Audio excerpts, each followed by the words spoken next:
How are you today? Joyful. Why are we joyful? Because Jesus is in our hearts. Amen. Anger is one of the major emotions of our human community.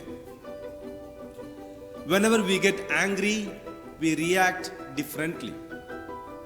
When someone gets angry, he walks out of the place. Some other persons might hear music. Some other persons might go for running. Some other persons do something else. You know what I do? I eat so much when I am angry. Yes. So there was a little boy who got angry.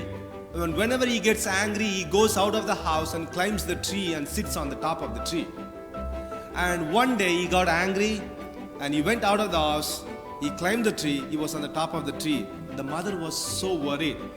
She was begging him, please son, honey, come down. No, he was not coming down. The father went and begged him to come down. No, he was not coming down. His brothers, friends, relatives, all went and they were begging him to come down because it's taking time and he was on the top of the tree. They were concerned and worried if he would fall down. But he was not coming down. Finally, they went to the pastor of the parish. They asked him to come and help with the case. So the pastor went near the tree and looked at the boy and he just made the sign of the cross. The boy immediately came down and ran into the house and he was obeying his parents. The mother was so surprised. And she came to the boy, hey, what did he do? You did not listen to us, but the moment he made the sign of the cross, you ran towards the house. What happened? Mom, you do not know what he did. He said, if you don't come down, I cut the tree. It's funny, right? Yeah. Each has their own reactions towards anger and different solutions for anger. Today, in the gospel, we see Pharisees were angry about Jesus' compassionate and loving gesture towards Matthew and the tax collectors. And here the lesson is questioning ourselves. Are we true followers of Jesus or just fans of Jesus? Fans of Jesus are those who want the external, the peripheral, or the sensual satisfaction and contentment. Once their satisfaction or once their contentment, once their sensual, desire is gone, they change their own fan-based hero. But followers of Jesus are those who are completely dedicated to Christ, completely surrendering to Christ, giving total commitment without any excuses. Matthew was one of the types. The moment Jesus said to Matthew, hey Matthew, follow me, he just followed him without any fail. Following means not just walking behind somebody,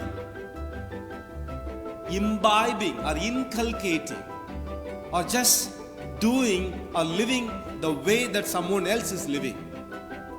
Completely transforming oneself in imitating the pattern somebody else is living. Jesus asked Matthew to follow him, to imitate the pattern of life that he was living. And Matthew did. Not just followed him. The second element of the gospel is so beautiful. While Jesus was at the table, there were so many tax collectors and sinners. This one man, tax collector Matthew's conversion, brought so many sinners along with him to follow Christ, and they sat around with Jesus at the table. That's the beauty of following Christ. If I follow Christ, I would definitely bring many other souls along with me to follow Christ.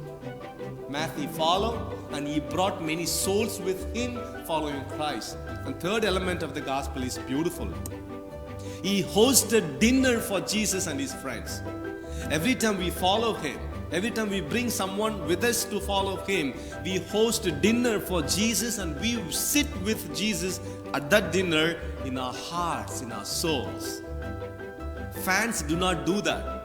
Fans go for their own satisfaction, for their own enjoyment, for their own pleasure. But followers go and commit themselves for the glory of God, and for the salvation of the souls. So, dear brothers and sisters, are we angry people like Pharisees who always were so concerned about finding faults with others?